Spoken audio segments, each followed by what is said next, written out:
Wayanad Sugandhagiri മരമുറിക്കലിൽ DFO ഷജിനയ്ക്കെതിരായ നടപടിയിൽ പിഴവ് സംഭവിച്ചതായി വനമന്ത്രി AK ശശീന്ദ്രൻ. DFOയുടെ വിശദീകരണം ലഭിക്കുന്നതിന് മുമ്പുള്ള നടപടിയിൽ പിശക് സംഭവിച്ചു. ഇത് തിരുത്തുകയാണ് സർക്കാർ ചെയ്തത്. വിശദീകരണം ലഭിച്ച ശേഷം തുടർ നടപടി സ്വീകരിക്കുമെന്നും മന്ത്രി വ്യക്തമാക്കി. സുഗന്ധഗിരിയിലെ അനധികൃത മരമുറിയിൽ DFOയുടെ സസ്പെൻഷൻ മരവിപ്പിച്ചതിന് വിശദീകരണവുമായി വനം മന്ത്രി. നടപടിക്രമങ്ങളിൽ പാളിച്ച ഉണ്ടായതായി AK ശശീന്ദ്രൻ. DFOയ്ക്ക് വീഴ്ച പറ്റിയിട്ടില്ലെന്ന് പറയുന്നില്ല. അന്വേഷണം നടക്കട്ടെ എന്നും വനം മന്ത്രി. 24 ഫോളോ അപ്പ്. സുഗന്ധഗിരി മരമുറിയിൽ വയനാട് സൗത്ത് DFO A ഷജിനയോട് വിശദീകരണം ചോദിച്ചത് ഉത്തരമേഖല CCF. ഈ വിശദീകരണം ലഭിക്കുന്നതിന് തൊട്ടുമുമ്പ് തന്നെ ഈ നടപടി റദ്ദാക്കി. വൈകിട്ടോടെ സസ്പെൻഷൻ ഉത്തരവുമിറങ്ങി. വിശദീകരണം ലഭിക്കുന്നതിന് മുമ്പെടുത്ത നടപടി തിടുക്കത്തിൽ ആയിപ്പോയെന്നാണ് വനം വകുപ്പിന്റെ തന്നെ വിശദീകരണം. ഈ സംഭവത്തിൽ പാളിച്ച പറ്റിയത് മന്ത്രി തന്നെ തുറന്നു സമ്മതിക്കുന്നു.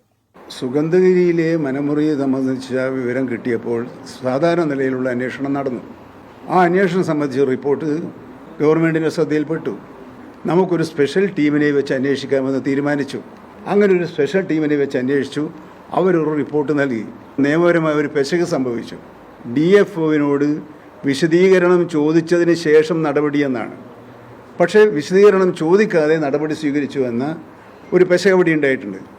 സസ്പെൻഷൻ നടപടി ചൂണ്ടിക്കാട്ടി ഉദ്യോഗസ്ഥർ കോടതിയെയോ ട്രിബ്യൂണലിനെയോ സമീപിച്ചാൽ സർക്കാരിന് തിരിച്ചടി കിട്ടാനുള്ള സാധ്യത മുന്നിൽ കണ്ടാണ് ഉത്തരവ് മരവിപ്പിച്ചത്.